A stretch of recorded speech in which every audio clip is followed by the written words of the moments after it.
Hi there. I hope you're having a fabulous Sunday evening. And my name is Alicia Skousen. And tonight I want to cover a few tips on how to strengthen your family and your home. And I'm taking some of these concepts, some of these principles. Hi, Kathy. Thank you for joining. And I'm sharing some of these concepts from one of my favorite books from Stephen Covey. It's his book called 7 Habits of a Highly Effective Family. And I just love this book. I love all of his material.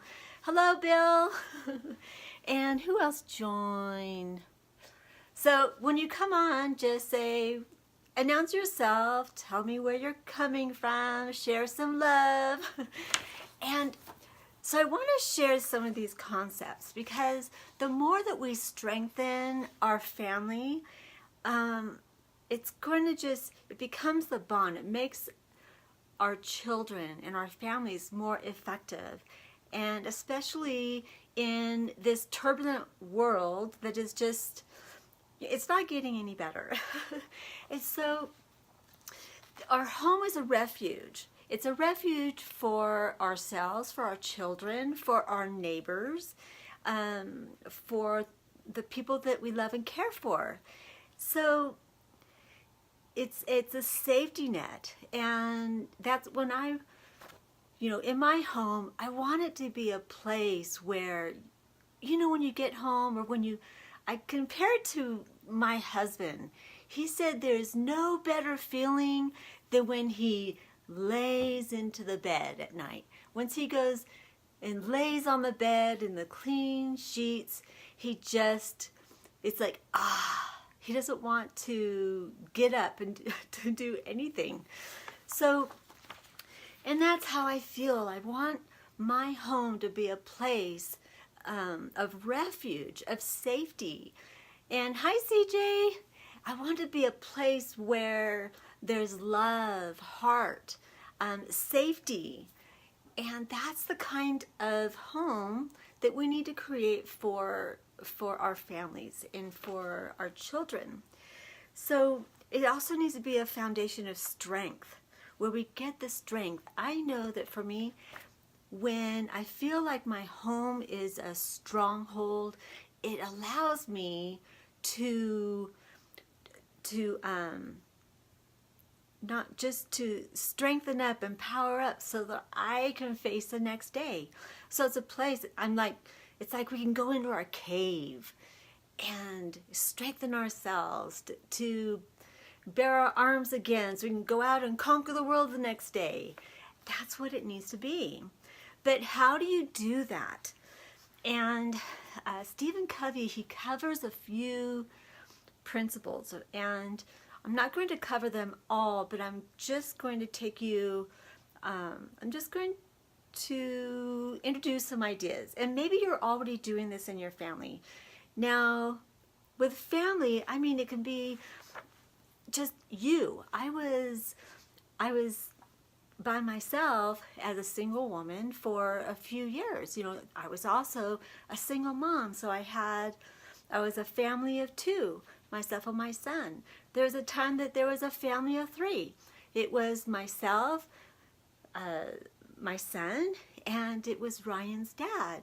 And now I'm in a family where we're empty nesters. It's me and my husband. So it's important to make, the family can be just a single person, it can be 2, it can be 3, it can be a single parent home, it could be a blended family where, it can be, of course, the traditional family with the mom and dad and kids, but it can also be a blended family where it's 2 spouses that are come together to create a new unit. And in all situations, it's important to have a structure that is going to where people feel safe. So keep this in mind that, a lot of times when I was just a single woman, it was even harder to discipline myself to keep these traditions and things in place, because I forgot you have to be nurturing yourself. and in addition to your family. So here are some tips, okay? Schedule family time. And so if your kids aren't home anymore, still try to find some time to spend with them. Schedule family time. Put it on your calendar.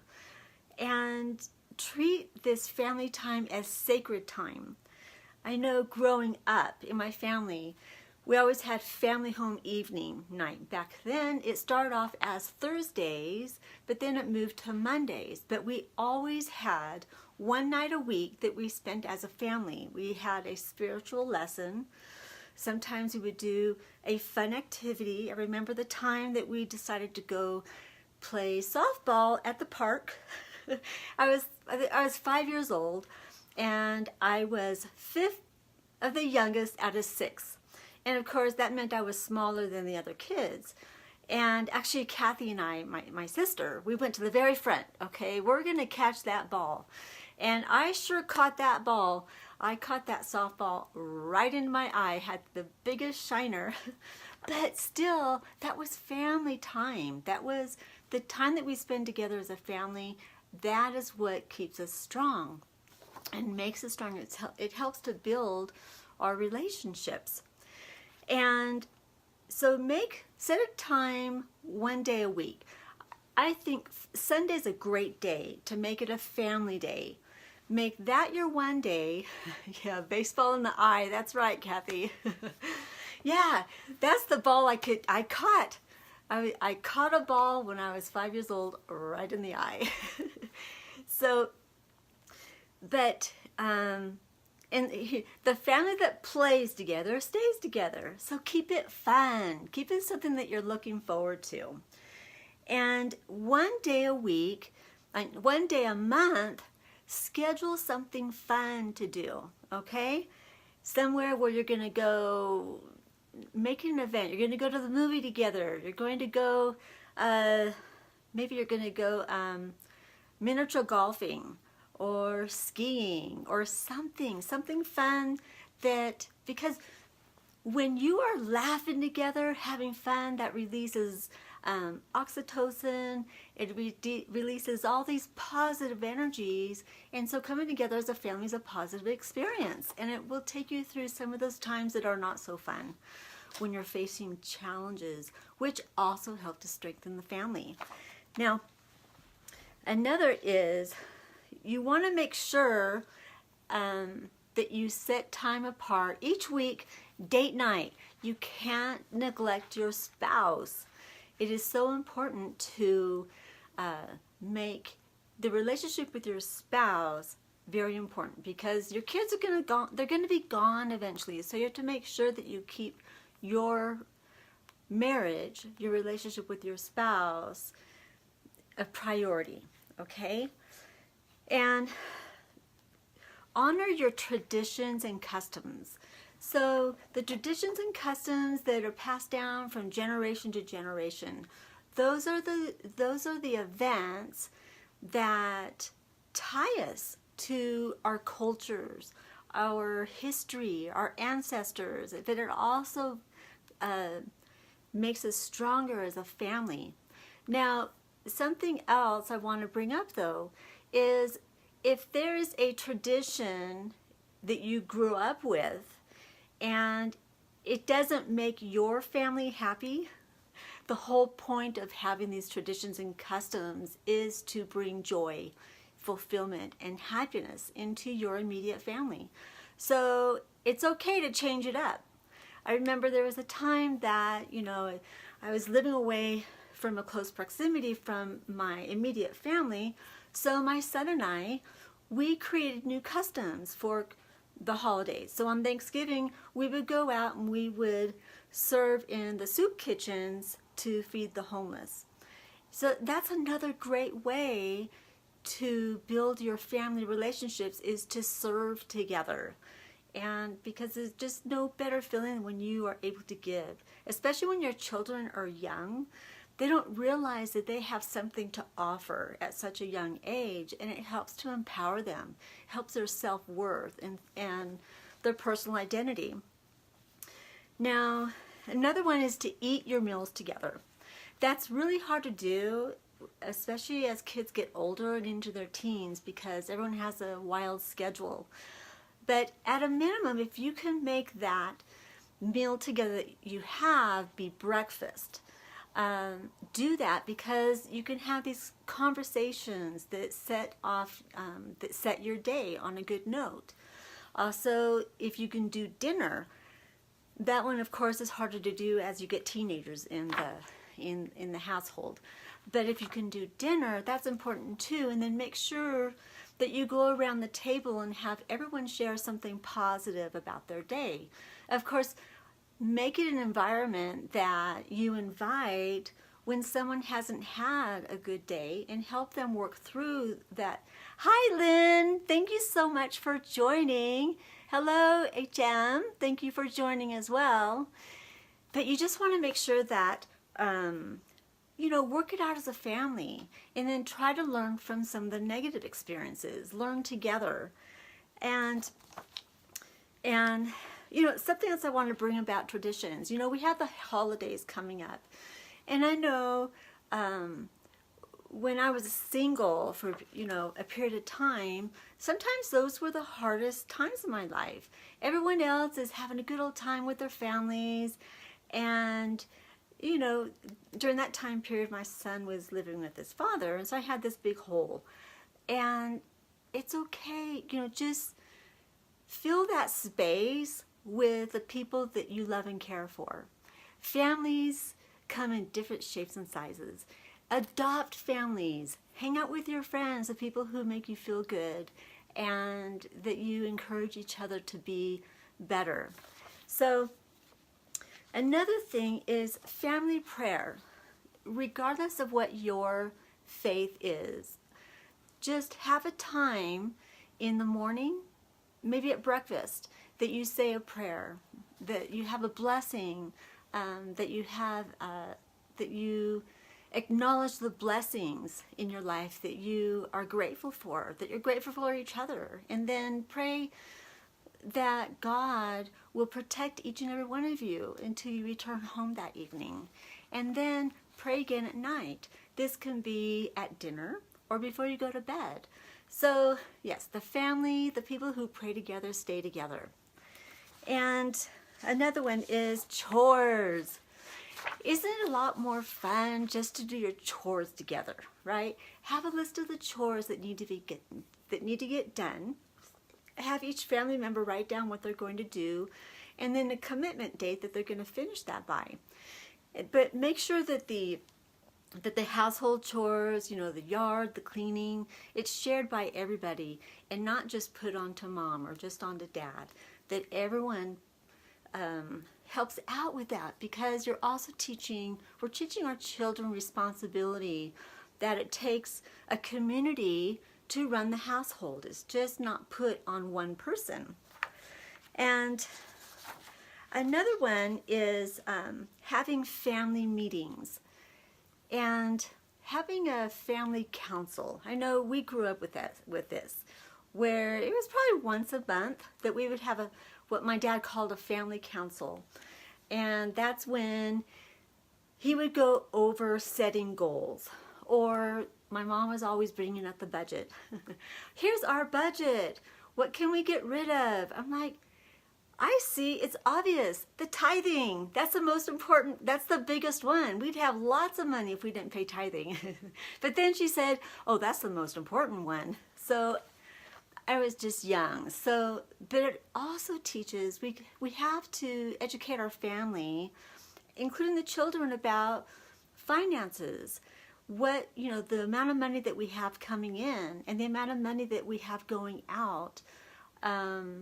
Make your children an active part of that, because what they don't know, the more that they understand, then they understand why we can't afford that this month because we have a car bill. But also set goals with the family. Hey, we want to go to Disneyland this year. So, as a family, this will be our family vacation. So that means we're all going to have to chip in. We're going to have to sacrifice. That means, maybe we don't do as many movies or whatever. But this way, everyone's on the same They're on the same path. They have the same goal, same mission. And then also make time with each individual child.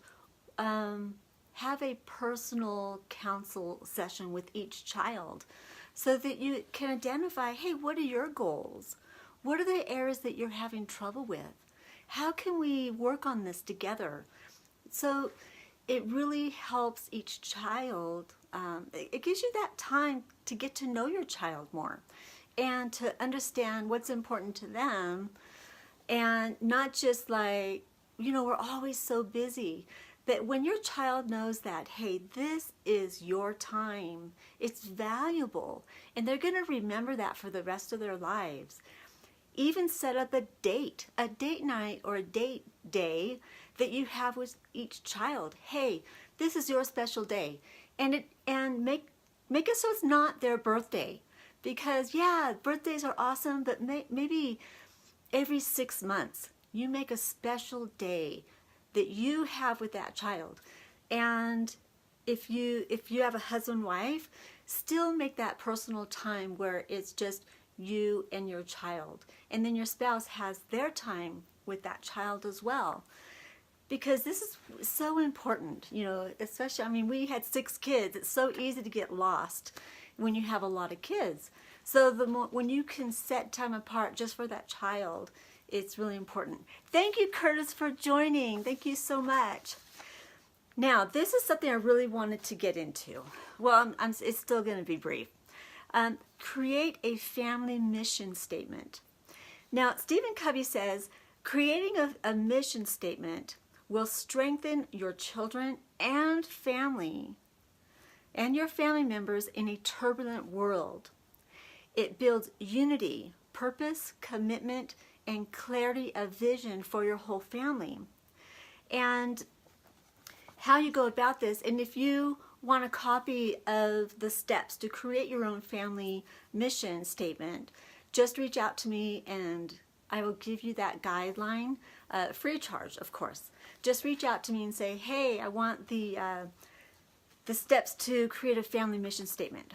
But through the statement, you identify your family's priorities. And it's important to involve everyone in this process of creating the statement, because it allows everyone to have a voice, but everyone has to have buy-in. They have to commit to it. So if they're a part of it, then they know that they are part of the process, and it's important, rather than this just being stuffed down their throat. Okay, and here's an example that I saw. It's inward, outward, upward, onward.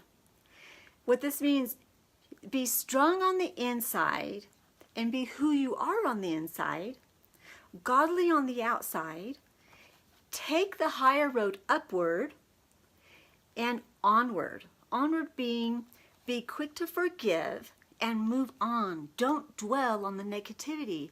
Just move on. And then identify your key family values. Like for me, it's God, heart, gratitude, growth, and serve. So God, He's important, and He's an important part of the family and our home. So know Him and learn of Him. Seek the best in all things. Treat yourself and others with love, respect, patience, and understanding. Instill a spirit of gratitude always. Yeah, plus hand-me-down clothes. That's right. Hi, Sherry. Always be learning and growing each and every day. Serve one another. Always have a spirit of gratitude and of servitude.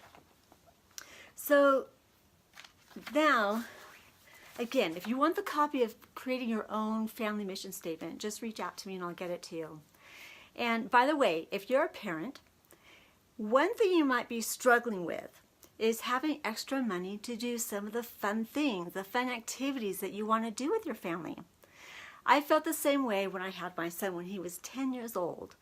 And so my son really wanted to learn, he wanted to start doing snowboarding. I was trying to find an activity that we both enjoyed because I just wanted us to have more fun. So I'm like, okay, that's a really great idea. Let's do, for him, snowboarding, for me, skiing, because I already knew how to ski. And I saw people when they were learning snowboarding, they spent the whole time on the snow and you could see their butts were all wet. That didn't look fun to me at all. So I love the idea of having this family activity. But I didn't have a lot of extra money. I mean, I was just barely getting by, getting the bills paid on my salary that I had. So what I did is I created an additional stream of income so that I could afford those extras. And so if you're someone, or if you know someone who wants to create an extra stream of income for those extra things, those extra fun things that you want to do for your family, then, reach out to me and I can help you with that. So anyway, I hope you got value from this. Again, reach out to me if you want a copy of that, the steps to creating your own mission statement. And if you got value from this, please like, share, and comment. And thank you so much. Have a fabulous evening, and I will talk to you tomorrow. Thank you so much. Hi, Judy. Bye now.